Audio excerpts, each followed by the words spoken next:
Les Hauts de Hurlevent, partie 2, chapitre 4. Quelle pauvre girouette nous sommes. Moi qui avais résolu de me libérer de tous rapports sociaux et qui bénissais ma bonne étoile de m'avoir fait enfin découvrir un endroit où de tels rapports sont à peu près impossibles, moi, faible créature, après avoir lutté jusqu'au crépuscule contre l'abattement et la solitude, j'ai été vaincu et forcé d'amener mon pavillon. Sous prétexte de demander des indications sur ce qui était nécessaire à mon installation, j'ai prié Mrs. Dean, quand elle a apporté mon souper, de s'asseoir pendant que je mangeais. J'espérais sincèrement que j'allais trouver en elle une vraie commère et que, si elle ne me tirait pas de ma torpeur, elle finirait au moins par m'endormir. « Vous êtes ici depuis très longtemps, ai-je commencé. N'avez-vous pas dit depuis 16 ans ? 18, monsieur. Je suis arrivé au moment où ma maîtresse se mariait, pour faire son service. Après sa mort, le maître m'a conservée comme femme de charge. Vraiment ? Un silence a suivi. Elfe n'était pas fort bavarde, craignais-je, sauf peut-être quand il s'agissait de ses propres affaires, qui pouvaient difficilement m'intéresser. Cependant, après s'être recueillie un instant, un poing sur chaque genou, un nuage méditatif sur sa figure rubiconde, elle s'est écriée. « Ah, les temps ont bien changé depuis lors. »« Oui, ai-je remarqué, vous avez dû voir beaucoup de transformations, je suppose. »« Sans doute. Et de souffrances aussi. »« Oh, je vais amener la conversation sur la famille de mon propriétaire, ai-je pensé. Bon sujet à mettre sur le tapis. J'aimerais à savoir l'histoire de cette jeune et jolie veuve. Est-elle native de cette contrée ou, comme il est plus probable, est-ce une étrangère que les indigènes hargneux ne veulent pas reconnaître comme des leurs ? Dans cette intention, j'ai demandé à Mrs. Dean pourquoi Heathcliff louait Thrushcross Grange et préférait de vivre dans une situation et une demeure si inférieures. N'est-il pas assez riche pour entretenir convenablement la propriété ? Riche, monsieur. Personne ne sait ce qu'il a d'argent, et chaque année sa fortune s'accroît. Oui, oui, il est assez riche pour vivre dans une maison plus luxueuse même que celle-ci, mais il est plutôt serré. S'il avait eu l'intention de venir s'installer à Thrushcross Grange, il aurait suffi qu'il entendît parler d'un bon locataire pour qu'il ne pût se résigner à laisser échapper la chance de gagner quelques centaines d'écus de plus. Il est étrange qu'on puisse être aussi cupide quand on est seul en ce monde. Il avait un fils, je crois. Oui, il en avait un. Il est mort. Et cette jeune dame, Mrs. Heathcliff, est la veuve de ce fils ? Oui. D'où est-elle originaire ? C'est la fille de mon défunt maître, monsieur. Catherine Linton était son nom de jeune fille. Je l'ai élevée, la pauvre enfant. J'aurais souhaité que monsieur Heathcliff vînt habiter ici, pour que nous nous fussions trouvés réunis. Quoi ? Catherine Linton ? Me suis-je écrié avec étonnement. Mais une minute de réflexion m'a convaincu que ce n'était pas mon fantôme de Catherine. Alors, ai-je poursuivi, mon prédécesseur s'appelait Linton ? Parfaitement. Et qui est cette Earnshaw ? Ayrton Earnshaw, qui habite avec monsieur Heathcliff. Sont-ils parents ? Non, c'est le neveu de feu Mrs. Linton. Le cousin de la jeune femme, par conséquent ? Oui, et son mari était son cousin aussi. L'un du côté de la mère, l'autre du côté du père. Heathcliff a épousé la sœur de Mr. Linton. J'ai vu à Hurlevent le nom Earnshaw gravé au-dessus de la porte principale. Est-ce une vieille famille ? Très vieille, monsieur. Ayrton en est le dernier rejeton, comme notre Miss Cathy est le dernier de la nôtre. Je veux dire, de celle des Linton. Vous avez été à Hurlevent ? Je vous demande pardon de ma curiosité, mais je serais contente de savoir comment elle va. Mrs. Heathcliff ? Elle avait l'air fort bien portante, et c'est une jolie femme. Pourtant, elle ne paraît pas très heureuse. Oh, Dieu, cela ne m'étonne pas. Et qu'avez-vous pensé du maître? Un gaillard plutôt rude, Mrs. Dean. N'est-ce pas là sa caractéristique? Rude comme un tranchant de scie, dur comme du basalte. Moins vous aurez affaire à lui, mieux vous vous en trouverez. Il doit avoir eu des hauts et des bas dans l'existence pour être devenu si hargneux. Connaissez-vous quelque chose de son histoire? C'est celle du coucou, monsieur. Je la connais tout entière, sauf que j'ignore où il est né, qui étaient ses parents et comment il a fait sa fortune dans le début. Hareton a été jeté hors de son nid comme un jeune moineau. Le malheureux garçon est le seul dans toute la paroisse à ne pas se douter de la manière dont il a été frustré. Eh bien, Mrs. Dean, ce serait faire œuvre charitable que de me raconter quelque chose de mes voisins. Je sens que je ne dormirai pas si je vais me coucher. Ainsi donc, soyez assez aimable pour vous asseoir et bavarder 1 heure. Oh, certainement, monsieur. Je vais aller chercher mon ouvrage, et je resterai ensuite autant qu'il vous plaira. Mais vous avez pris froid, je vous ai vu grelotter, et il vous faut un peu de gruau pour chasser le mal.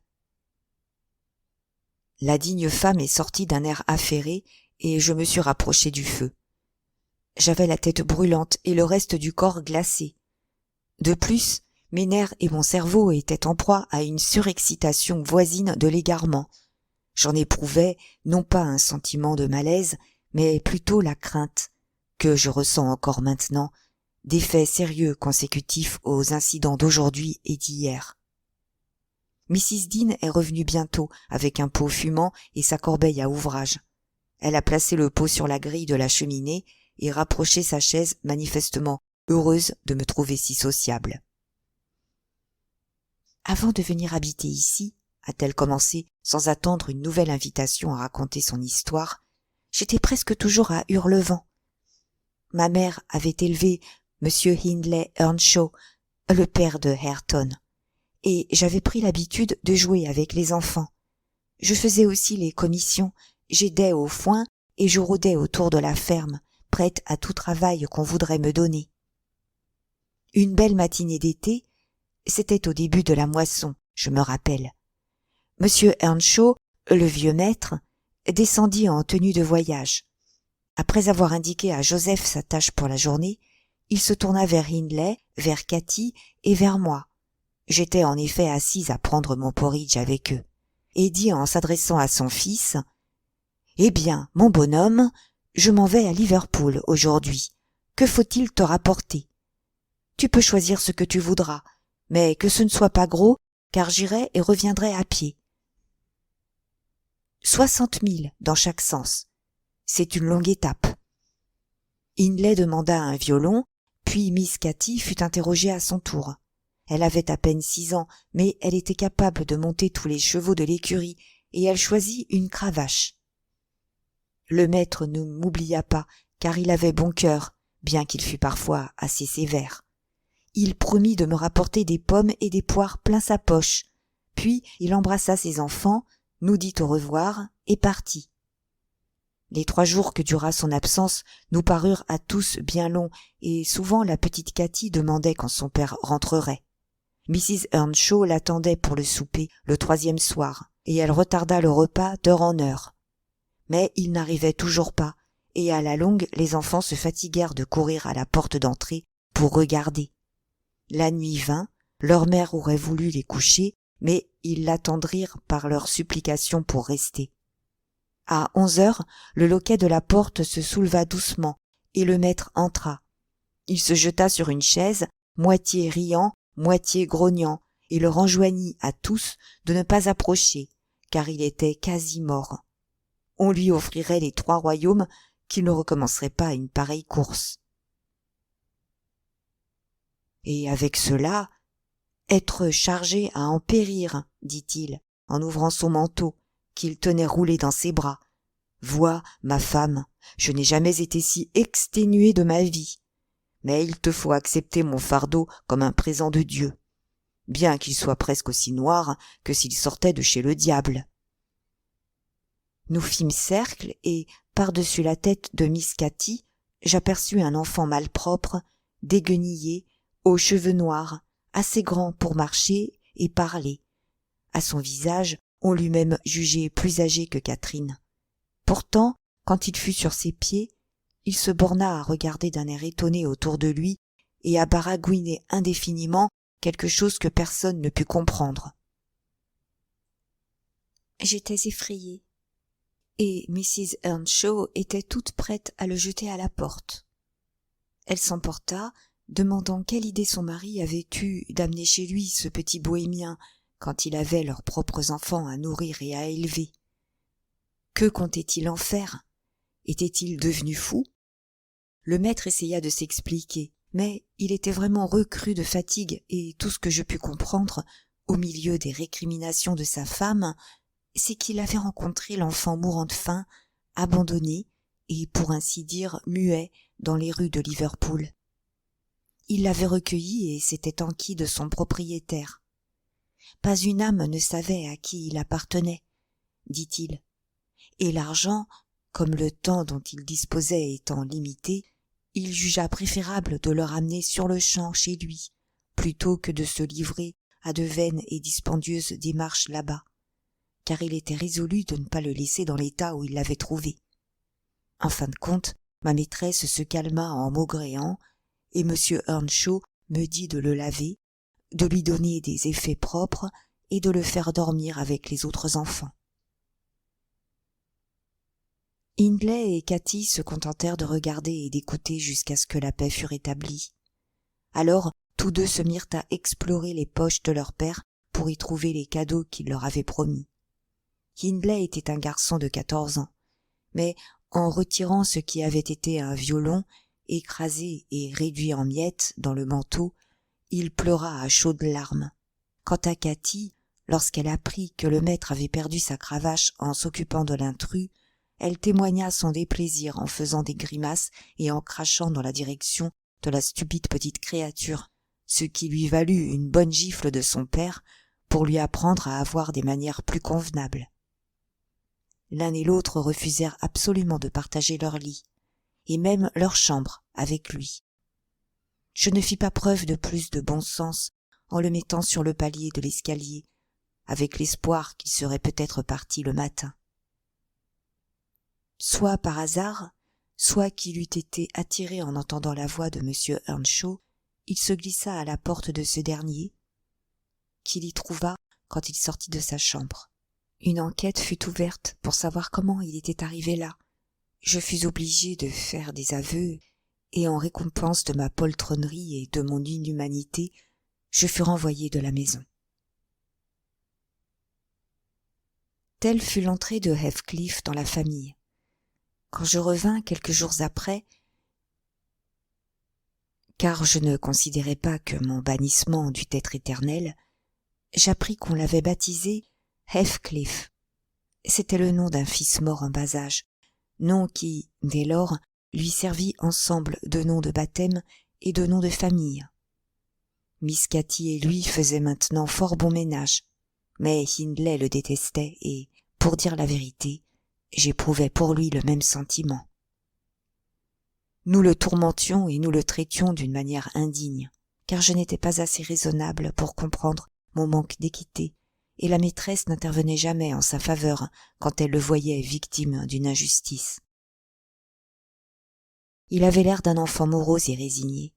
Endurci peut-être contre les mauvais traitements, il recevait les coups de Hindley sans sourciller, sans verser une larme, et mes pinçons n'avaient d'autre effet que de lui faire pousser un soupir et ouvrir de grands yeux, comme s'il se fût fait mal par hasard et que personne ne fût à blâmer.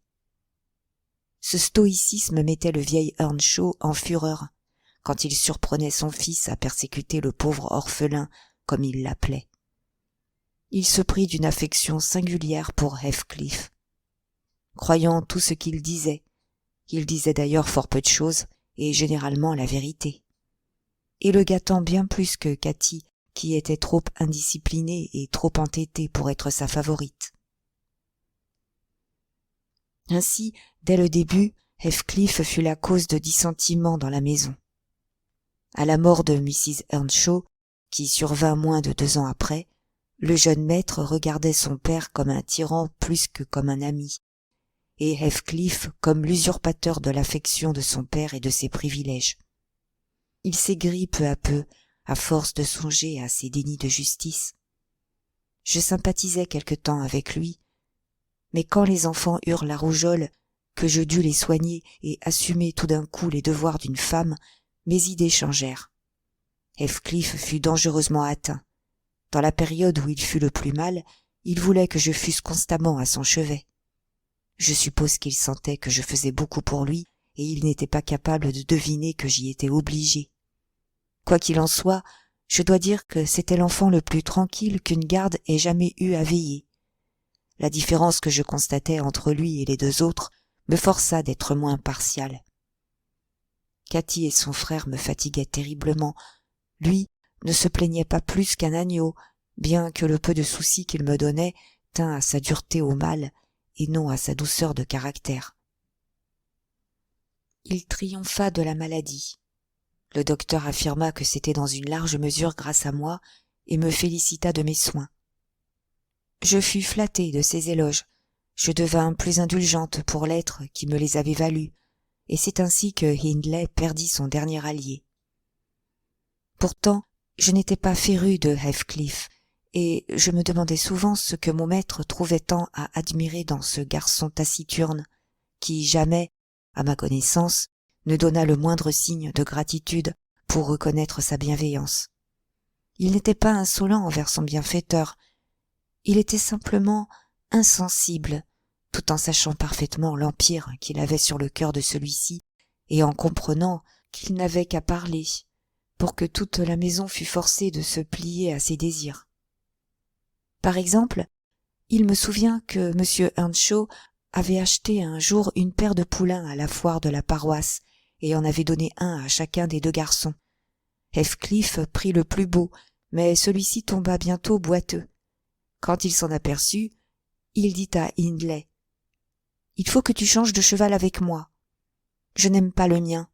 Si tu ne veux pas, je dirai à ton père que tu m'as battu 3 fois cette semaine, et je lui montrerai mon bras qui est noir jusqu'à l'épaule. » Hindley lui tira la langue et lui donna une claque. « Tu ferais mieux de t'exécuter sans tarder, » insista Heathcliff, en s'échappant sous le porche. Ils étaient dans l'écurie. « Tu y seras forcé, et si je parle de ces coups, ils te seront rendus avec intérêt. »« Sauve-toi, vaurien !» cria Hindley en le menaçant avec un poids de fer qui servait à peser les pommes de terre et le foin. « Lance-le !» répliqua l'autre sans bouger, « et alors je raconterai comment tu t'es vanté de me jeter dehors dès que ton père sera mort, et nous verrons si ce n'est pas toi qui seras jeté dehors sur le champ. » Hindley lança le poids qui atteignit Heathcliff en pleine poitrine. Il tomba, mais se releva aussitôt, chancelant, pâle et la respiration coupée.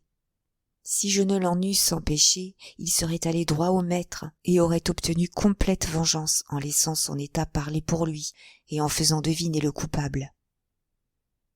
« Prends mon poulain, maintenant, bohémien, » dit le jeune Earnshaw. « Je souhaite qu'il te rompe le cou. Prends-le et va-t'en au diable, misérable intrus, et soutire à mon père, à force de cajolerie, tout ce qu'il a. Seulement, ensuite, montre-lui ce que tu es, suppôt de Satan. Tiens, attrape cela, et puisse une ruade te fendre le crâne. » Heathcliff s'était avancé pour détacher la bête et la changer de stalle. Il passait derrière elle quand Hindley termina son discours en le renversant sous les pieds du cheval, et, sans s'arrêter pour examiner si ses espérances étaient réalisées, s'enfuit à toutes jambes. Je fus surprise de voir avec quel sang-froid l'enfant se releva et continua ce qu'il avait commencé. Il fit l'échange des selles et de tout le harnachement, puis s'assit sur une botte de foin pour se remettre. Avant de rentrer dans la maison, du malaise occasionné par le violent coup qu'il avait reçu. Je le persuadai aisément de me laisser attribuer ses meurtrissures au cheval. Il se souciait peu de ce que l'on pouvait raconter, du moment qu'il avait eu ce qu'il voulait. Il se plaignait si rarement, du reste, de bagarres de ce genre, que vraiment je ne le croyais pas vindicatif. Je me trompais complètement, comme vous verrez. Chapitre 5. Avec l'âge, M. Earnshaw déclina. Il avait été actif et d'une santé florissante. Pourtant, ses forces l'abandonnèrent tout d'un coup. Quand il fut confiné au coin du feu, il devint extrêmement irritable. Un rien le fâchait. Le seul soupçon que son autorité fût méconnue le mettait presque hors des gonds. C'était particulièrement sensible lorsque quelqu'un essayait d'en imposer à son favori ou de lui commander un peu rudement. Et l'idée qu'on pourrait dire à ce dernier un mot désagréable créait chez lui une pénible inquiétude. Il semblait s'être mis dans la tête que, parce qu'il aimait Heathcliff, tous le haïssaient et ne pensaient qu'à lui jouer de mauvais tours. Cela nuisait à l'enfant, car les mieux intentionnés parmi nous ne voulaient pas contrarier le maître, de sorte que nous flattions sa partialité, et cette flatterie fut un riche aliment pour l'orgueil de Heathcliff et pour son caractère farouche. Mais c'était devenu une sorte de nécessité. 2 ou 3 fois, une manifestation de mépris de Hindley, dont s'aperçut son père, mit le vieillard en fureur. Il saisit sa canne pour le frapper et frémit de rage en s'y voyant impuissant. Enfin, notre ministre, nous avions alors un ministre qui arrivait à joindre les 2 bouts en donnant des leçons au petit Linton et au petit Earnshaw et en cultivant lui-même son lopin de terre, conseilla d'envoyer le jeune homme au collège. M. Earnshaw y consentit, bien qu'à contre-cœur, car il déclara « Hindley n'est bon à rien et n'arrivera jamais à rien, où qu'il aille. » J'espérais sincèrement que nous aurions désormais la paix. Il m'était pénible de penser que sa bonne action pût rendre mon maître malheureux. Je m'imaginais que son irritabilité, résultat de l'âge et de la maladie, ne provenait que de ses ennuis de famille, comme il voulait lui-même le faire croire. En réalité, vous savez, monsieur, c'est l'affaiblissement de sa constitution qui en était cause. Nous aurions cependant pu continuer de vivre assez tranquillement, sans 2 personnes, Miss Cathy et Joseph, le domestique. Vous avez vu celui-ci là-haut, je pense. C'était, et c'est encore très vraisemblablement, le plus odieux et le plus infatué pharisien qui ait jamais torturé une Bible afin d'en recueillir les promesses pour lui-même et d'en jeter les malédictions sur ses voisins. Par son adresse à sermonner et à tenir de pieux propos, il avait trouvé moyen de faire grande impression sur M. Earnshaw, et plus le maître s'affaiblissait, plus l'influence de Joseph se développait. Il le tourmentait impitoyablement pour l'engager à s'occuper du salut de son âme et à élever ses enfants avec rigidité. Il l'encourageait à regarder Hindley comme un réprouvé, et tous les soirs il dévidait régulièrement un long chapelet d'histoires contre Heathcliff et Catherine. Il prenait toujours soin de flatter la faiblesse d'Earnshaw, en chargeant surtout la dernière. Certes, elle avait des manières à elle, comme je n'en avais encore jamais vu chez un enfant. Elle mettait à bout la patience de tous 50 fois et plus par jour. Depuis le moment où elle descendait jusqu'à celui où elle allait se coucher, il n'y avait pas de minute où nous n'eussions à craindre quelque méfait de sa part. Elle était toujours excitée, sa langue toujours en train. Elle chantait, riait, taquinait tous ceux qui ne faisaient pas comme elle. C'était une indomptable petite friponne, mais elle avait l'œil le plus gai, le sourire le plus caressant et le pied le plus léger de toute la paroisse. Et en fin de compte, je crois qu'elle n'avait pas de mauvaises intentions. Car lorsqu'elle était arrivée à vous faire pleurer pour de bon, il était rare qu'elle ne voulût pas vous tenir compagnie et ne vous obligeât pas de vous calmer pour la consoler. Elle était beaucoup trop entichée de Heathcliff. La plus grande punition que nous puissions inventer pour elle était de la tenir séparée de celui-ci. Pourtant, elle était grondée plus qu'aucun de nous à cause de lui. Dans ses jeux, elle aimait énormément faire la petite maîtresse. Elle avait la main leste et commandait à ses camarades. Elle essaya de me traiter ainsi, mais je ne voulus pas me charger de ses commissions ni me plier à ses exigences, et je le lui fis savoir. Quant à M. Earnshaw, il n'entendait pas la plaisanterie de la part de ses enfants. Il avait toujours été strict et grave avec eux.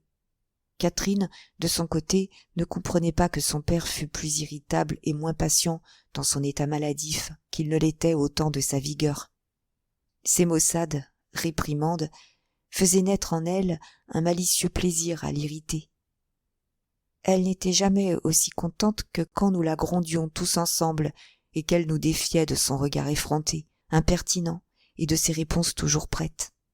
Elle tournait en ridicule les malédictions sacrées de Joseph, me taquinait et faisait juste ce que son père détestait le plus, en montrant comment son insolence affectée, qu'il croyait réelle, avait plus d'effet sur Heathcliff que la bonté que lui-même lui témoignait. Comment le jeune garçon obéissait à elle en tout et n'obéissait à lui que quand son obéissance s'accordait avec sa propre volonté.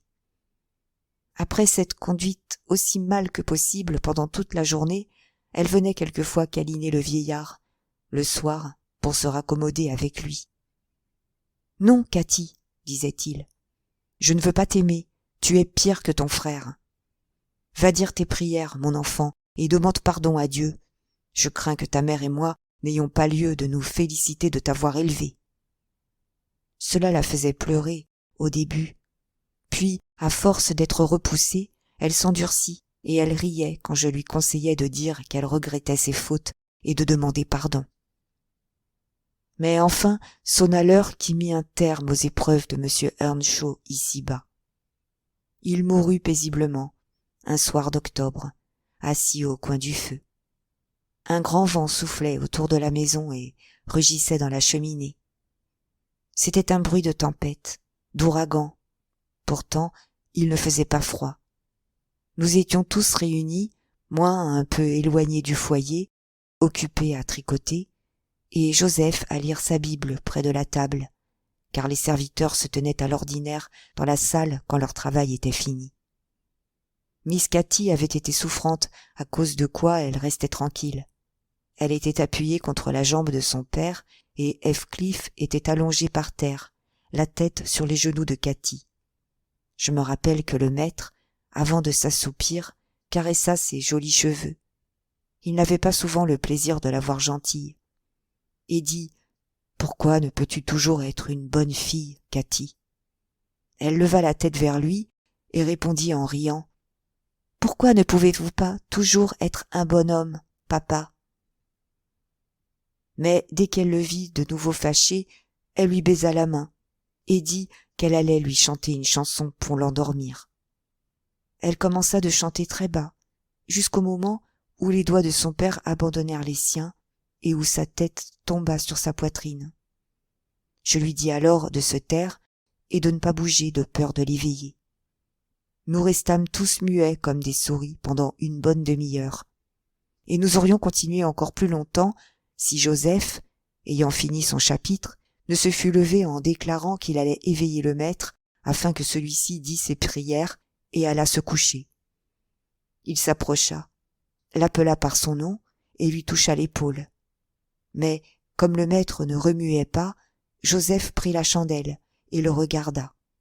Je devinai qu'un malheur était arrivé quand il reposa la lumière et que, saisissant les enfants chacun par un bras, il leur dit tout bas de monter, de ne pas faire de bruit.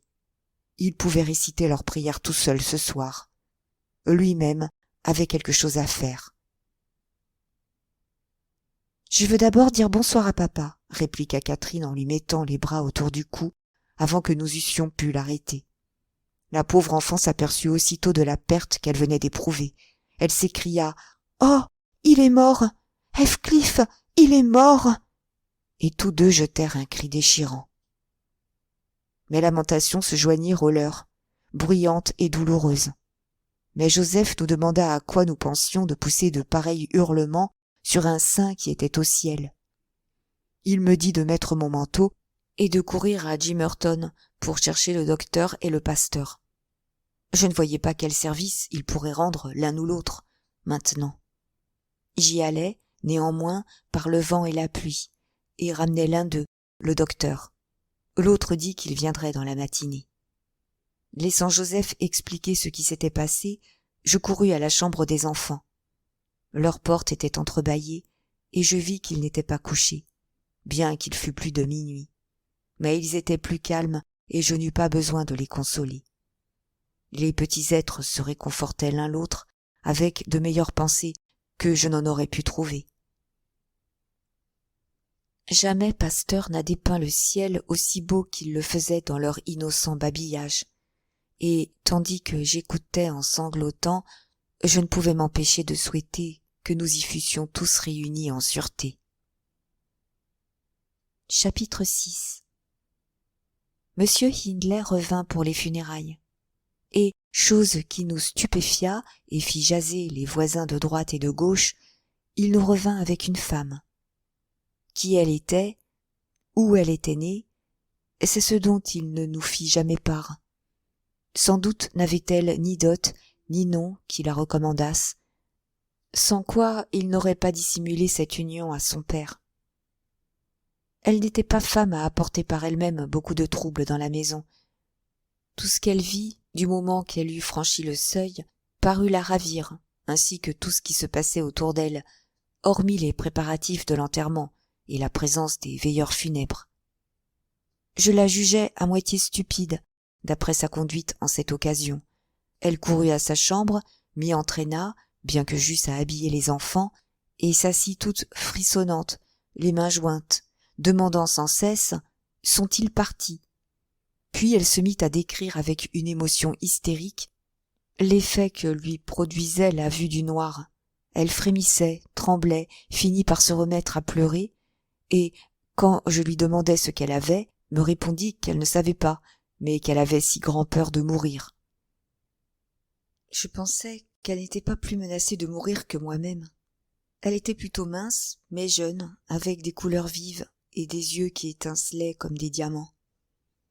J'avais remarqué, il est vrai, qu'elle s'essoufflait en montant l'escalier, que le moindre bruit soudain la faisait tressaillir, et qu'elle toussait parfois d'une façon inquiétante. Mais je n'avais pas idée de ce que signifiaient ces symptômes, et ne me sentais pas porté à sympathiser avec elle. Nous ne nous attachons pas en général aux étrangers, ici, monsieur Lockwood, à moins qu'ils ne s'attachent à nous d'abord. Le jeune Earnshaw avait beaucoup changé pendant ces 3 années d'absence. Il avait maigri, avait perdu ses couleurs, parlait et s'habillait tout différemment. Le jour même de son retour, il nous enjoignit, à Joseph et à moi, de nous cantonner à l'avenir dans la cuisine et de lui laisser la salle. Il aurait même voulu faire mettre un tapis et du papier dans une chambre disponible pour en faire un petit salon. Mais sa femme était si enchantée du dallage blanc, de la cheminée brillante, des plats d'étain, de la case aux faïences, du chenil et du vaste espace dont on disposait dans cette salle où il se tenait d'habitude, qu'il jugea la réalisation de ce projet inutile à son bien-être et qu'il l'abandonna. Elle manifesta aussi le plaisir qu'elle avait à trouver une sœur parmi ses nouvelles relations. Elle bavarda avec Catherine, l'embrassa, courut partout avec elle et lui fit quantité de présents au début. Son affection se fatigua bien vite cependant, et, quand elle devint maussade, Hindley devint tyrannique. Quelques mots, laissant paraître que Heathcliff déplaisait à sa femme, suffirent pour réveiller en lui toute sa haine pour le garçon. Il le repoussa de leur société dans celle des domestiques, le priva des enseignements du ministre, voulut qu'ils fussent remplacés par des travaux au dehors et exigea de lui le même labeur que d'un valet de ferme. Heathcliff supporta son avilissement assez bien dans les premiers temps, parce que Cathy lui enseignait ce qu'elle apprenait, travaillait et jouait avec lui dans les champs. Tous deux promettaient vraiment de devenir aussi rudes que des sauvages. Le jeune maître ne s'occupait en rien de la manière dont ils se conduisaient, ni de ce qu'ils faisaient, pourvu qu'il ne les vît point. Il n'aurait même pas tenu la main à ce qu'ils allassent à l'église le dimanche, si Joseph et le ministre ne lui eussent adressé des remontrances sur son indifférence à l'égard de leurs absences. Ce qui lui faisait souvenir d'ordonner le fouet pour Heathcliff et une privation de dîner ou de souper pour Catherine. Mais c'était un de leurs grands amusements que de se sauver dans la lande dès le matin et d'y rester toute la journée. La punition subséquente n'était plus qu'un objet de moquerie. Le ministre pouvait donner autant de chapitres qu'il voulait à apprendre par cœur à Catherine, et Joseph pouvait fouetter Heathcliff jusqu'à en avoir le bras engourdi. Ils oubliaient tout dès qu'ils étaient de nouveau réunis, ou du moins dès qu'ils avaient combiné quelque vilain plan de vengeance. Bien souvent je pleurais à part moi de les voir devenir chaque jour plus effrontés, et je n'osais pourtant prononcer une syllabe par crainte de perdre le peu d'empire que j'avais encore sur ces deux êtres privés d'affection. Un dimanche soir, il arriva qu'ils furent chassés de la salle pour avoir fait du bruit, ou pour quelque peccadille du même genre. Quand j'allais les appeler pour le souper, je ne pus les découvrir nulle part. Nous fouillâmes la maison du haut en bas, la cour et les écuries. Ils demeuraient invisibles. À la fin, Hindley, en furie, nous ordonna de verrouiller les portes et interdit à qui que ce fût de les laisser entrer cette nuit-là. Tout le monde alla se mettre au lit. Pour moi, l'inquiétude m'empêchant de rester couché, j'ouvris ma fenêtre et passai la tête au dehors pour écouter, bien qu'il plût. J'étais déterminé à leur ouvrir malgré la défense, s'ils revenaient. Au bout de quelque temps, j'entendis des pas sur la route, et la lumière d'une lanterne brilla à travers la barrière. Je jetai un châle sur ma tête et courus pour les empêcher d'éveiller M. Earnshaw en frappant. C'était Heathcliff, seul, et je tressaillis en ne voyant que lui. « Où est Miss Catherine ?» lui criai-je vivement. « Pas d'accident, j'espère ?»« À Thrushcross Grange, » répondit-il, « et j'y serais aussi, s'ils avaient eu la politesse de me demander de rester. »« Eh bien, vous verrez ce que cela vous coûtera. Vous ne serez content que quand vous vous serez fait chasser. Que pouviez-vous bien faire à rôder du côté de Thrushcross Grange ? Laissez-moi enlever mes vêtements mouillés, et je vous raconterai tout, Nelly. » Je lui recommandai de prendre garde de réveiller le maître, et, pendant qu'il se déshabillait et que j'attendais pour souffler la chandelle, il poursuivit. Cathy et moi nous étions échappés par la buanderie pour nous promener à notre fantaisie. Apercevant les lumières de la grange, nous avons eu l'idée d'aller voir si les Linton passaient leur soirée du dimanche à grelotter dans les coins pendant que leurs parents mangeaient, buvaient, chantaient, riaient et se brûlaient les yeux devant le feu.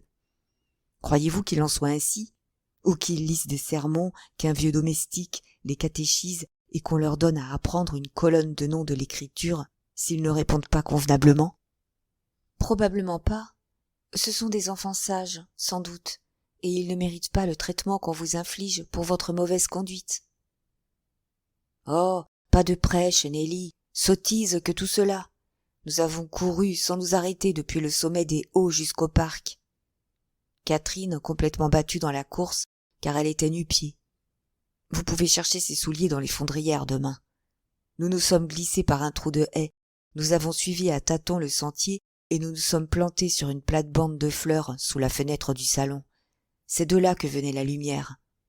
On n'avait pas fermé les volets et les rideaux n'étaient qu'à demi tirés. Nous pouvions regarder à l'intérieur, tous les deux, en nous tenant debout sous le soubassement et en nous accrochant au rebord de la fenêtre, et nous avons vu... Ah, c'était magnifique. Une splendide pièce avec un tapis rouge, des chaises et des tables couvertes en rouge, un plafond d'un blanc éclatant, bordé d'or, et, au milieu, une pluie de lames de verre suspendues par des chaînes d'argent et illuminées par la douce lueur de petites bougies. Le vieux monsieur et la vieille Mrs. Linton n'étaient pas là. Edgar et sa sœur étaient tout seuls. N'aurait-il pas dû être heureux ? Nous serions crus au ciel, nous. Eh bien, savez-vous ce que faisaient vos enfants sages ? Isabelle, je crois qu'elle a 11 ans, 1 an de moins que Cathy, était couchée sur le parquet à l'extrémité de la pièce, criant comme si des sorcières la lardaient avec des aiguilles chauffées à blanc. Edgar, près du feu, pleurait en silence. Au milieu de la table était assis un petit chien qui secouait sa patte et qui glapissait. À leurs mutuelles accusations, nous comprîmes qu'ils l'avaient presque écartelé à eux deux. Les idiots! Voilà à quoi ils s'amusaient, se disputer un paquet de poils chauds et se mettre à pleurer parce que tous deux, après s'être battus pour l'avoir, refusaient de le prendre. Nous avons ri de bon cœur à la vue de ces enfants gâtés. Quel mépris nous avions pour eux. Quand me verrez-vous désirer d'avoir ce que désire Catherine? Ou quand nous trouverez-vous tous deux seuls nous amusant à sangloter, à nous rouler par terre chacun à un bout de la chambre? Je ne changerais pour rien au monde ma situation ici pour celle d'Edgar Linton à Thrushcross Grange. Pas même si j'y gagnais le privilège de pouvoir jeter Joseph du haut du pignon le plus élevé et badigeonner la façade de la maison avec le sang de Hindley. « Assez, assez, interrompis-je. Vous ne m'avez toujours pas dit, Heathcliff, comment vous aviez laissé Catherine là-bas. » Je vous disais que nous rions, reprit-il. Les Linton nous ont entendus et, d'un même mouvement, se sont précipités à la porte comme des flèches. Il y a eu un silence, puis un cri. « Oh, maman, maman! Oh, papa! Oh, maman! Venez! Oh, papa! Oh !» Réellement, ils ont vociféré quelque chose dans ce goût-là. Nous avons fait un bruit terrible pour les effrayer encore plus, puis nous avons lâché le rebord de la fenêtre parce que quelqu'un tirait les barres et que nous sentions qu'il valait mieux nous enfuir. Je tenais Cathy par la main et la pressais, quand tout à coup elle est tombée par terre. « Sauve-toi, Heathcliff, sauve-toi » a-t-elle chuchoté. Ils ont lancé le bulldog et il me tient. Le démon l'avait saisie par la cheville, Nelly. J'entendais son abominable grognement. Elle n'a pas poussé un cri. Non, elle en aurait rougi, eût-elle été embrochée sur les cornes d'une vache en furie. Mais moi, j'ai crié. J'ai proféré assez de malédictions pour anéantir tous les démons de la chrétienté.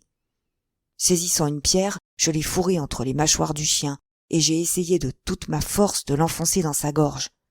Un animal de domestique a fini par arriver, avec une lanterne en criant « Tiens bon, Skulker, tiens bon !»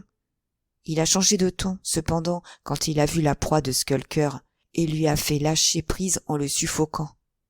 La langue pourpre de la bête pendait d'un demi-pied hors de sa gueule, et de ses lèvres coulait une bave sanglante. L'homme a relevé Cathy. Elle se sentait mal. Non de crainte, j'en suis certain, mais de douleur. Il l'a portée dans la maison. Je suivais en poussant des imprécations et des cris de vengeance. « Qu'a-t-il attrapé, Robert » a crié Linton de l'entrée. « Skulker a attrapé une petite fille, monsieur, et voilà un garçon, a-t-il ajouté, en me montrant le poing, qui m'a tout l'air d'être un éclaireur. Vraisemblablement, les voleurs voulaient les faire passer par la fenêtre pour ouvrir les portes à la bande quand tout le monde aurait été endormi, afin de pouvoir nous assassiner à leur aise. Taisez-vous, voleurs mal embouchés, cela vous vaudra la potence. Monsieur Linton, ne quittez pas votre fusil. Non, non, Robert, dit le vieil imbécile. Les coquins savaient qu'hier était le jour de mes loyers. Ils ont cru faire un bon coup. Entrez. Je vais leur offrir une réception. Là, John, attachez la chaîne. Donnez un peu d'eau à Skulker, Jenny. Défier un magistrat dans sa forteresse, et un jour de sabbat encore. Où s'arrêtera leur insolence? Oh, ma chère Marie, regardez. N'ayez pas peur, ce n'est qu'un gamin. Pourtant, la scélératesse est bien peinte sur son visage. Ne serait-ce pas un bienfait pour le pays de le pendre sur le champ avant que son naturel, révélé par ses traits, se manifeste par des actes? Il m'a poussé sous le lustre. Mrs. Linton a chaussé ses lunettes et levé les mains avec un geste d'horreur. Les poltrons d'enfants se sont rapprochés aussi. Isabelle balbutiait. « Quel être affreux! Mettez-le dans la cave, papa. Il ressemble tout à fait au fils de la diseuse de Bonaventure qui m'a volé mon faisan apprivoisé. N'est-ce pas, Edgar ?» Pendant qu'il m'examinait, Cathy est arrivée. Elle avait entendu ses dernières paroles et elle s'est mise à rire. Edgar Linton, après lui avoir lancé un regard inquisiteur, a repris suffisamment ses esprits pour la reconnaître. Il nous voit à l'église, vous savez, et nous ne les rencontrons d'ailleurs que là. « C'est Miss Earnshaw » disait-il tout bas à sa mère. « Et regardez comme Skulker l'a mordu. Comme son pied saigne. »« Miss Earnshaw ? Quelle bêtise !» s'est écriée la dame. Miss Earnshaw battant le pays avec un bohémien. Et pourtant c'est vrai, l'enfant est en deuil. Sûrement c'est elle, et elle est peut-être estropiée pour la vie. Quelle coupable négligence de la part de son frère, a gémi M. Linton, me quittant pour se tourner vers Catherine.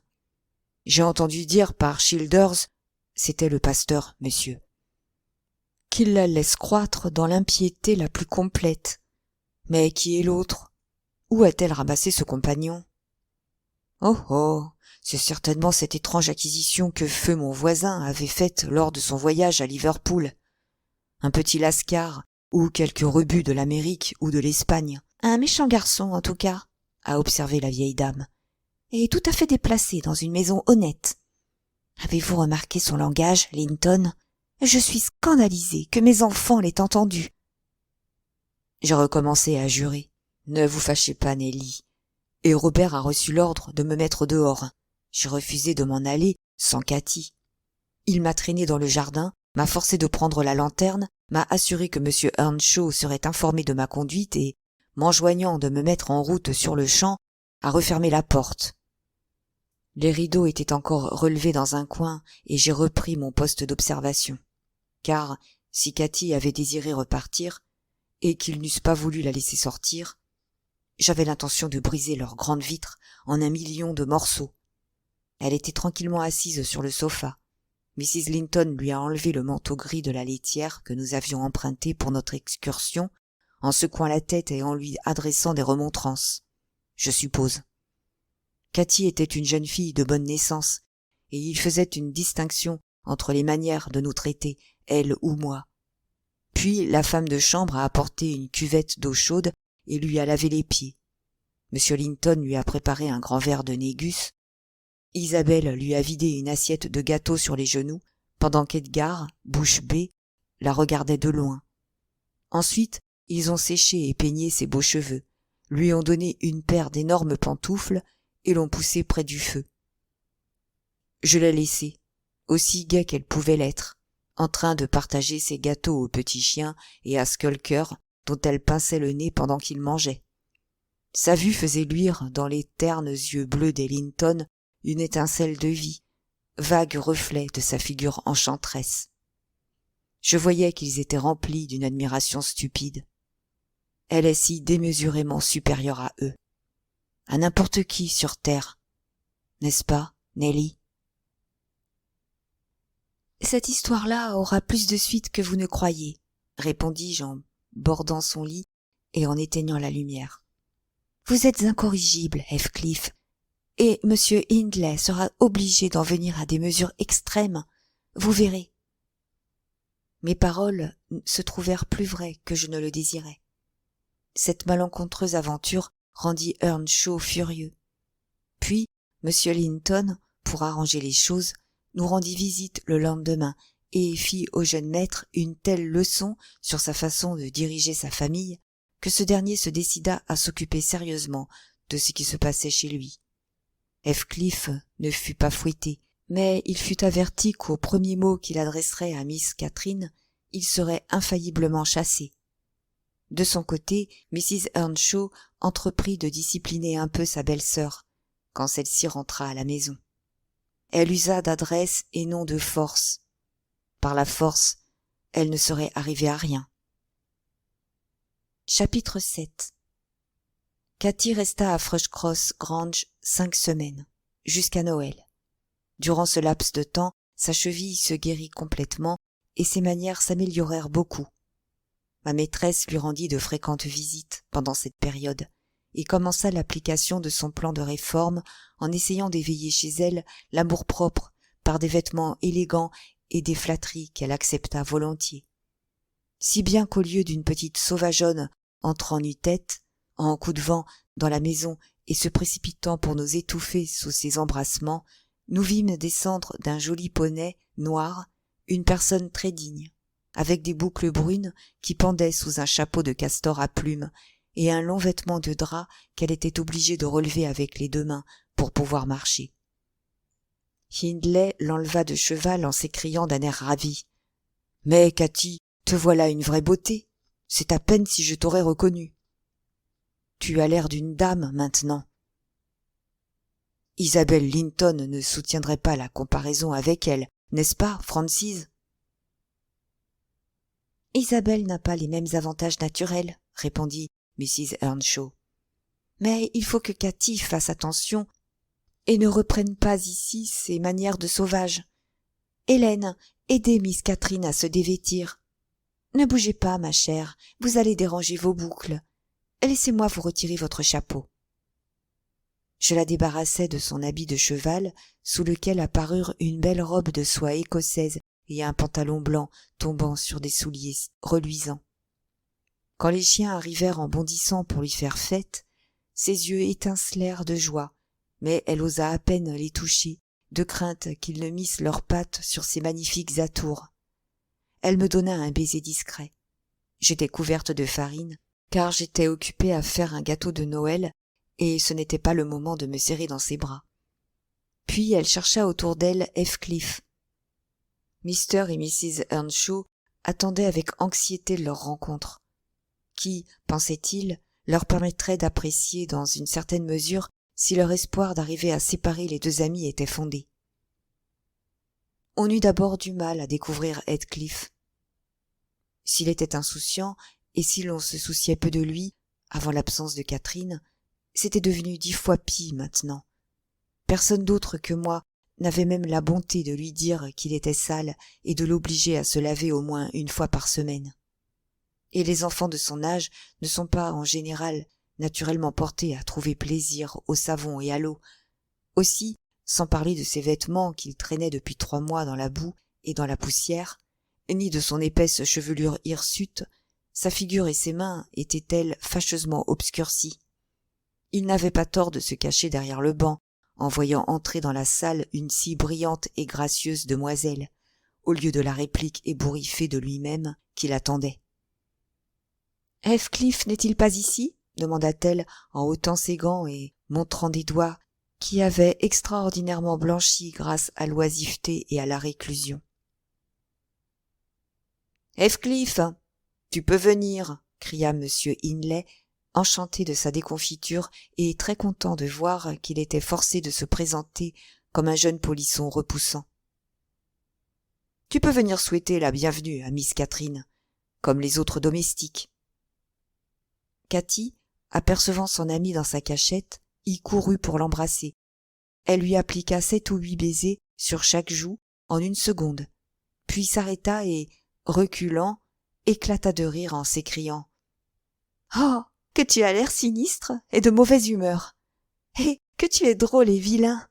Mais c'est parce que je suis habituée à Edgar et à Isabelle Linton. Eh bien, Heathcliff, m'as-tu oublié ?» Elle avait quelque sujet de lui poser cette question, car la honte et l'orgueil assombrissaient doublement son visage et le tenaient immobile. « Donne-lui la main, Heathcliff, » dit M. Earnshaw avec condescendance.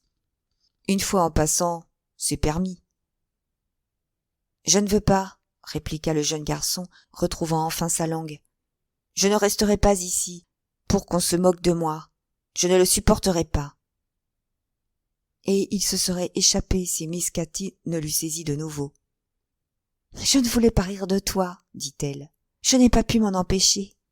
Heathcliff, donne-moi au moins la main. Pourquoi boudes-tu?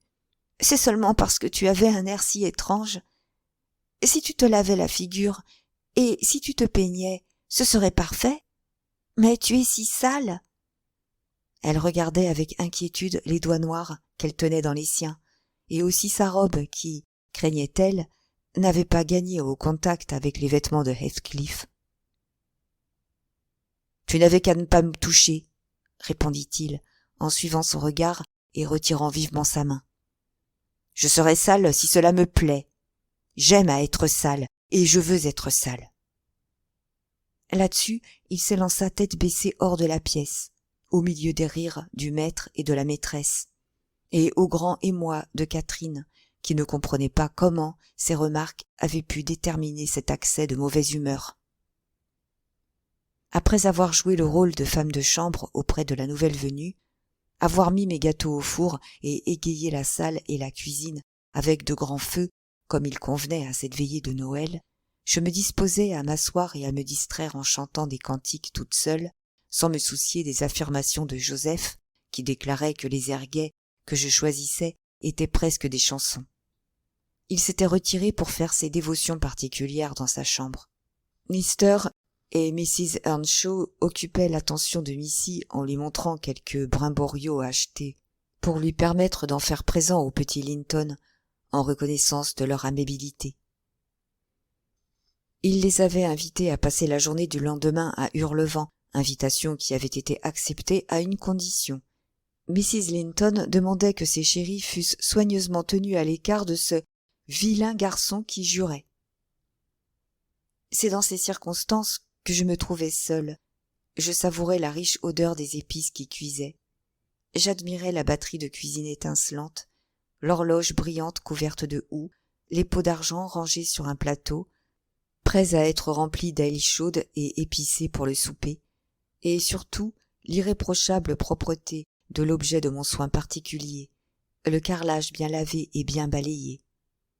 J'accordais à toutes ces choses l'applaudissement intérieur qu'elles méritaient, et me rappelais que le vieil Earnshaw venait toujours quand tout était nettoyé, m'appelait brave fille et me glissait un shilling dans la main comme cadeau de Noël. Cela me fit penser à la tendresse qu'il avait pour Heathcliff, à sa crainte que celui-ci ne fût négligé quand lui-même aurait disparu. J'en vins naturellement à méditer sur la situation actuelle du pauvre garçon, et des chansons je passais aux larmes. Il me vint pourtant bientôt à l'esprit qu'il serait plus sensé d'essayer de remédier à quelques-uns des torts dont il était victime que de verser des pleurs sur ces torts. Je me levai et sortis dans la cour pour le chercher. Il n'était pas loin. Je le trouvai dans l'écurie. Il caressait le poil luisant du nouveau poney et donnait à manger aux autres bêtes, comme à l'ordinaire.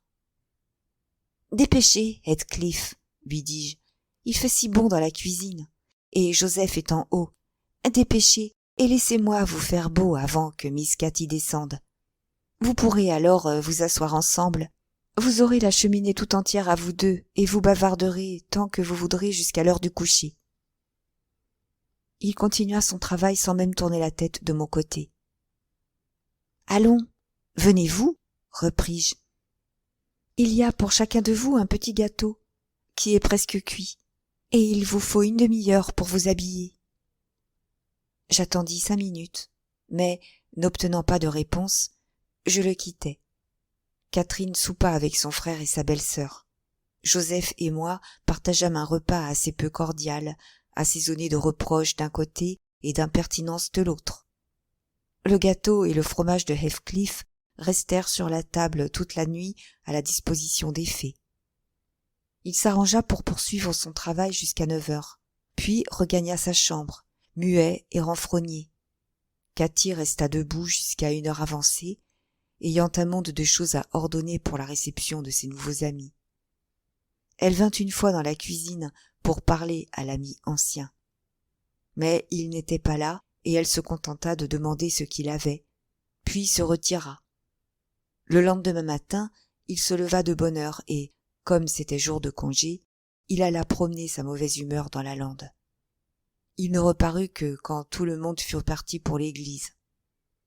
Le jeûne et la réflexion semblaient l'avoir mieux disposé. Il tourna autour de moi un instant, puis, ayant rassemblé son courage, s'écria tout à coup. « Nelly, faites-moi propre. Je veux être sage. » « Il est grand temps, Heathcliff. Vous avez fait de la peine à Catherine. Elle regrette d'être revenue à la maison, j'en suis sûre. On dirait que vous êtes jaloux d'elle, parce qu'on s'occupe d'elle plus que de vous. » L'idée d'être jaloux de Catherine ne pouvait entrer dans sa tête, mais l'idée de lui faire de la peine était bien claire pour son esprit. « A-t-elle dit qu'elle était fâchée ?» demanda-t-il d'un air très sérieux.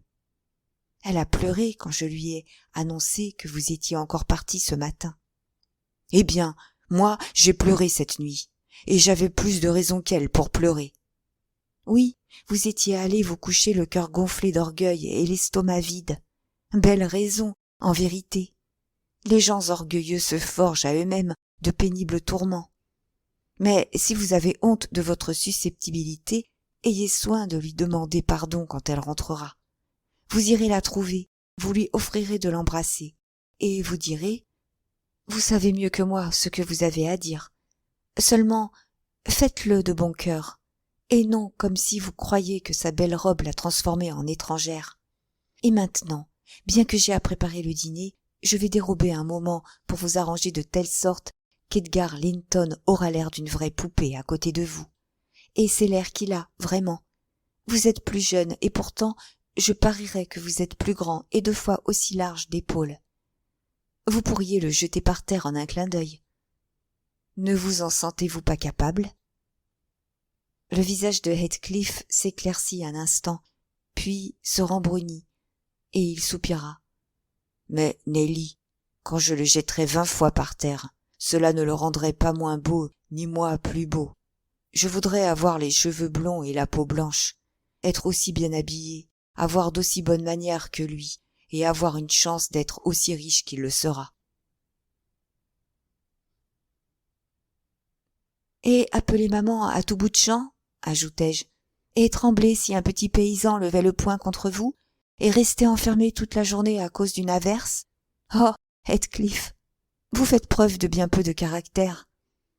Venez devant la glace, et je vous montrerai ce que vous devez désirer.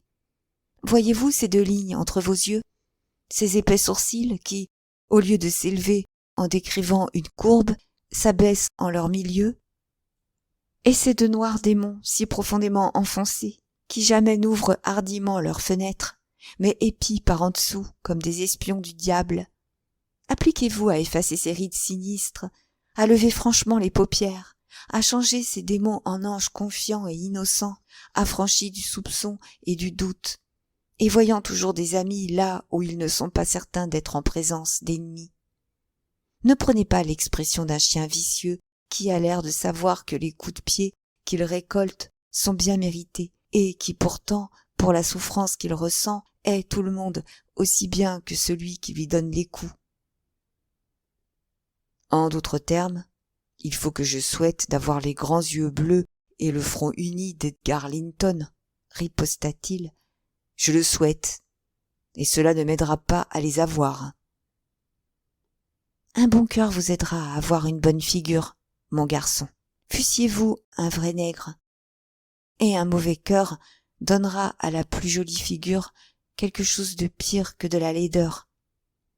Et maintenant que nous avons fini de nous laver, de nous peigner et de bouder, dites-moi si vous ne vous trouvez pas plutôt joli garçon. Je vous dis, moi, que c'est mon avis. Vous pourriez passer pour un jeune prince déguisé. Qui sait si votre père n'était pas empereur de la Chine, ou votre mère reine dans l'Inde, chacun d'eux capable d'acheter avec son revenu d'une semaine, ensemble, Hurlevent et Thrushcross Grange. Mais vous avez été enlevé par des méchants marins et amené en Angleterre. À votre place, j'aurais une haute idée de ma naissance, et cette pensée me donnerait du courage et de la dignité pour supporter l'oppression d'un petit fermier. Je continuais de bavarder de la sorte. Heathcliff perdait peu à peu son air sombre. Il commençait même à prendre un visage tout à fait engageant, quand tout à coup notre conversation fut interrompue par le roulement sourd d'un véhicule qui montait la route et entra dans la cour. Il courut à la fenêtre et moi à la porte, juste à temps pour apercevoir les 2 Linton descendre de la voiture de famille, emmitouflés dans des manteaux et des fourrures, et les Earnshaw descendre de leurs montures. Ils allaient souvent à l'église à cheval en hiver. Catherine prit chacun des enfants par la main, les introduisit dans la salle et les installa devant le feu, ce qui mit vite de la couleur sur leurs pâles visages. Je pressai mon compagnon de se dépêcher à présent, et de montrer son aimable humeur, et il obéit volontiers. Mais la malchance voulut que, au moment qu'il ouvrait d'un côté la porte pour sortir de la cuisine, Hindley l'ouvrit de l'autre. Ils se trouvèrent face à face, et le maître, irrité de le voir propre et joyeux, ou peut-être empressé à tenir la promesse faite à Mrs. Linton, le repoussa brusquement et ordonna d'un ton irrité à Joseph d'empêcher le drôle de pénétrer dans la pièce, de l'envoyer au grenier jusqu'après le dîner. Il va fourrer ses doigts dans les tartes et voler les fruits si on le laisse seul avec eux 1 minute. Non, monsieur, ne pus-je m'empêcher de répondre. Il ne touchera certainement à rien, et il me semble qu'il doit avoir sa part de friandises, tout comme nous. Il aura sa part de ma main, si je le trouve en bas avant la nuit, s'écria Hindley. Va-t'en, vagabond. Quoi, tu essayes de faire l'élégant, n'est-ce pas? Attends un peu que j'attrape une de ces gracieuses boucles, tu vas voir si je ne tire pas dessus pour les allonger. Elles sont déjà assez longues, observa Master Linton, qui du seuil de la porte risquait un coup d'œil furtif. Je suis surpris qu'elle ne lui fasse pas mal à la tête.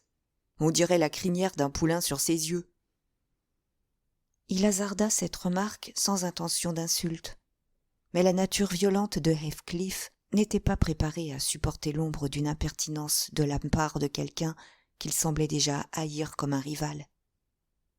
Il saisit une soupière remplie de jus de pomme brûlant, c'était le premier objet qui lui était tombé sous la main, et la lança en plein dans la figure et dans le cou du discoureur. Ce dernier se mit à pousser des gémissements qui attirèrent en hâte Isabelle et Catherine. M. Earnshaw empoigna sur-le-champ le délinquant et le conduisit dans sa chambre où, sans doute, il lui administra, pour calmer son accès de colère, un remède brutal, car il reparut rouge et essoufflé. Je pris un torchon et frottai sans grande aménité le nez et la bouche d'Edgar, lui affirmant qu'il n'avait eu que ce qu'il méritait pour s'être mêlé de ce qui ne le regardait pas. Sa sœur se mit à pleurer en déclarant qu'elle voulait rentrer à la maison, et Cathy restait interdite, rougissant de toute cette scène. « Vous n'auriez pas dû lui parler, » dit-elle d'un ton de reproche à Master Linton. « Il était de mauvaise humeur, et voilà que vous avez gâté votre visite. Et lui va être fouetté. Je déteste qu'il soit fouetté. Je ne pourrai pas dîner. Pourquoi lui avez-vous parlé, Edgar ?»« Je ne lui ai pas parlé, » pleurnicha le jeune homme, qui s'échappa de mes mains et termina le reste de sa purification avec son mouchoir de batiste. J'avais promis à maman de ne pas lui dire un mot, et je ne lui ai pas dit un mot. « Bon, ne pleurez pas, » répondit Catherine avec dédain. « Vous n'êtes pas mort. Ne faites plus de sottises, voilà mon frère. Restez tranquille. Chut, Isabelle. Quelqu'un vous a-t-il fait du mal à vous ? » « Allons, allons, enfants, prenez vos places, » cria Hindley en entrant précipitamment. « Cet animal m'a donné joliment chaud. La prochaine fois, Master Edgar, prenez vos propres poings pour vous faire respecter. Cela vous donnera de l'appétit. » Les convives retrouvèrent leur tranquillité d'esprit à la vue et à l'odeur du festin. Ils avaient faim après leur course et se consolèrent facilement, puisqu'aucun d'eux n'avait eu de mal réel. M. Earnshaw découpa de généreuses portions et sa femme égaya le repas par sa conversation animée. Je me tenais derrière sa chaise et je fus peiné de voir Catherine, les yeux secs et l'air indifférent, se mettre à couper l'aile d'oie qui était devant elle. « Quel enfant insensible !» me disais-je. Comme elle se soucie peu des chagrins de son ancien compagnon de jeu. Je ne l'aurais pas cru si égoïste. Elle porta une bouchée à ses lèvres, puis la reposa sur son assiette. Ses joues s'enflammèrent et ses larmes commencèrent à couler. Elle laissa tomber sa fourchette à terre et plongea en hâte sous la nappe pour dérober son émotion.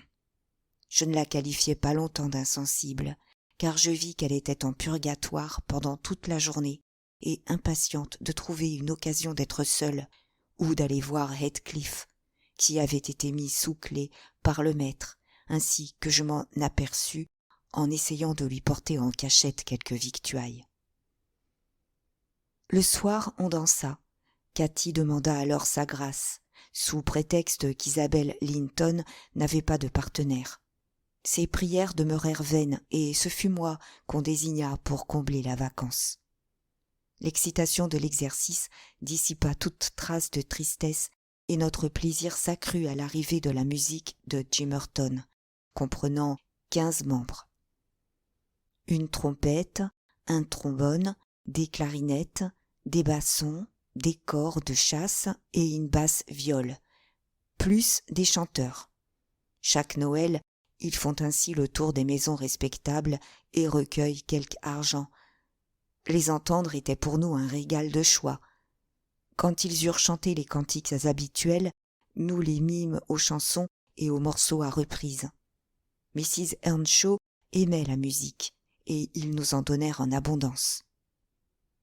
Catherine l'aimait aussi, mais elle prétendit qu'elle la goûterait mieux du haut de l'escalier, et elle monta dans l'obscurité. Je la suivis. On ferma la porte de la salle du bas sans que notre absence fût remarquée, tant il y avait de monde. Catherine ne s'arrêta pas sur le palier, mais continua de monter jusqu'à la mansarde où Heathcliff était enfermé, et elle l'appela. Pendant quelque temps, il s'entêta à ne pas répondre. Elle persévéra et finit par le persuader de communiquer avec elle à travers les planches. Je laissais causer les pauvres enfants sans les inquiéter, jusqu'au moment où je présumais que les chants allaient cesser et que les chanteurs allaient prendre quelque rafraîchissement. Je grimpai alors à l'échelle pour avertir Catherine. Au lieu de la trouver à la porte, j'entendis sa voix à l'intérieur. La petite coquine s'était glissée comme un singe par une lucarne sur le toit, de là par une autre lucarne dans la mansarde. Et ce fut avec la plus grande difficulté que je pus la décider à ressortir. Quand elle revint, Heathcliff la suivait, et elle insista pour que je l'emmenasse dans la cuisine, puisque Joseph était allé chez un voisin pour échapper au son de notre infernale psalmodie, comme il se plaisait à l'appeler. Je leur déclarai que je n'avais nulle intention d'encourager leur tour, mais comme le prisonnier jeûnait depuis son dîner de la veille, je consentais pour cette fois à fermer les yeux sur sa fraude à l'égard de M. Hindley. Il descendit. Je lui mis un tabouret devant le feu et lui offris quantité de bonnes choses. Mais il était mal à l'aise, ne put guère manger et repoussa toutes mes tentatives pour le distraire. Les coudes appuyés sur ses genoux, le menton sur ses mains, il resta plongé dans une méditation silencieuse. Comme je lui demandais quel était le sujet de ses pensées, il répondit gravement. « Je cherche le moyen de rendre l'appareil à Hindley. Peu m'importe le temps qu'il me faudra attendre, pourvu que j'y arrive à la fin. J'espère qu'il ne mourra pas avant que j'y sois parvenu. »« Vous n'avez pas honte, Heathcliff, dis-je. C'est à Dieu de punir les méchants. Nous devons apprendre à pardonner. »« Non, Dieu n'aurait pas la satisfaction que j'aurais, répliqua-t-il. Je cherche seulement le meilleur moyen. Laissez-moi seul, je vais combiner quelque chose. Quand je pense à cela, je ne souffre pas. » Mais, monsieur Lockwood, j'oublie que ces contes ne peuvent guère vous divertir. Comment ai-je pu songer à bavarder aussi longtemps? Voilà que votre gruau est froid, et vous tombez de sommeil. J'aurais pu vous dire l'histoire de Heathcliff, du moins tout ce que vous avez besoin d'en savoir, en une demi-douzaine de mots. S'interrompant ainsi, ma femme de charge s'est levée et a commencé de ranger son ouvrage. Mais je me sentais incapable de quitter le coin du feu et fort loin d'avoir sommeil. « Restez assise, Mrs. Dean, » me suis-je écrié. « Restez assise, encore une demi-heure. Vous avez parfaitement bien fait de me raconter l'histoire en détail. C'est la méthode que j'aime, et il faut que vous la finissiez de la même manière. Tous les personnages dont vous m'avez parlé m'intéressent plus ou moins. »« L'horloge va sonner 11 heures, monsieur. »« Peu importe, je n'ai pas l'habitude de me coucher de bonne heure. 1 heure ou 2 du matin, c'est bien assez tôt, quand on reste au lit jusqu'à 10. »« Vous ne devriez pas rester couché jusqu'à 10 heures. La meilleure partie de la matinée est déjà passée avant ce moment-là. Une personne qui n'a pas fait la moitié de son ouvrage de la journée à 10 heures risque de laisser inachevée l'autre moitié. » Néanmoins, Mrs. Dean, reprenez votre siège, car demain je me propose d'allonger la nuit jusqu'à l'après-midi. Je diagnostique pour moi un rhume sérieux, pour le moins. J'espère que non. monsieur. Eh bien, vous me permettrez de franchir quelques 3 ans. Pendant ce laps de temps, monsieur Earnshaw... Non, non, je ne permets rien de tel. Connaissez-vous cet état d'esprit où, si vous vous trouviez seul avec un chat occupé à lécher son petit devant vous sur le tapis, vous surveilleriez l'opération avec un tel intérêt qu'il suffirait que le minet négligeât une oreille pour vous mettre sérieusement en colère? Un état d'esprit terriblement paresseux, il me semble. Au contraire, beaucoup trop actif. C'est le mien, en ce moment. Par conséquent, continuez sans omettre aucun détail. Je m'aperçois que les gens de ces contrées-ci prennent sur les gens des villes la même supériorité qu'une araignée dans un cachot sur une araignée dans une maison de campagne, aux yeux des habitants de l'une ou de l'autre de ces demeures. Pourtant, l'attraction plus grande exercée sur l'observateur ne tient pas uniquement à la situation de ce dernier. Les gens d'ici vivent en vérité plus sérieusement, plus en eux-mêmes, moins en surface, en changement, en frivolité extérieure. Ici, je pourrais concevoir un amour de toute la vie comme une chose possible.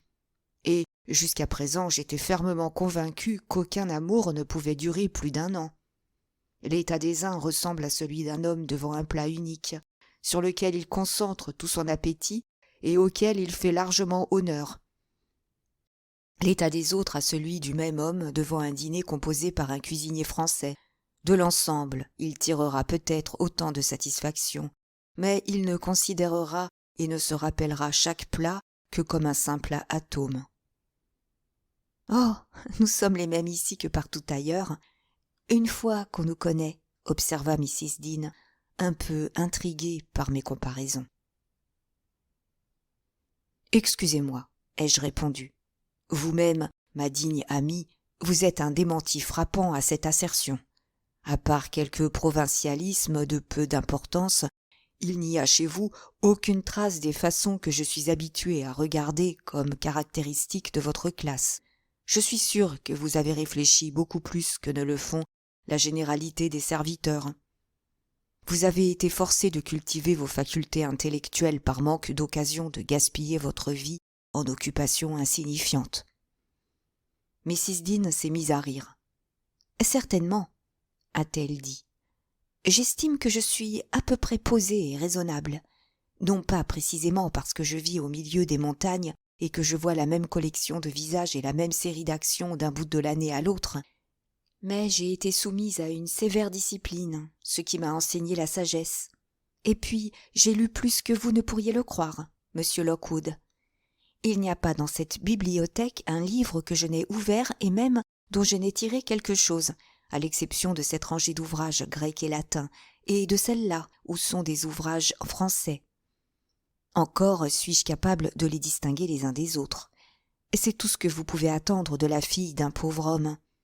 Quoi qu'il en soit, si je dois poursuivre mon histoire à la façon d'une vraie commère, je ferais mieux de continuer, et au lieu de sauter 3 ans, je me contenterai de passer à l'été suivant, l'été de 1778. Voici près de 23 ans.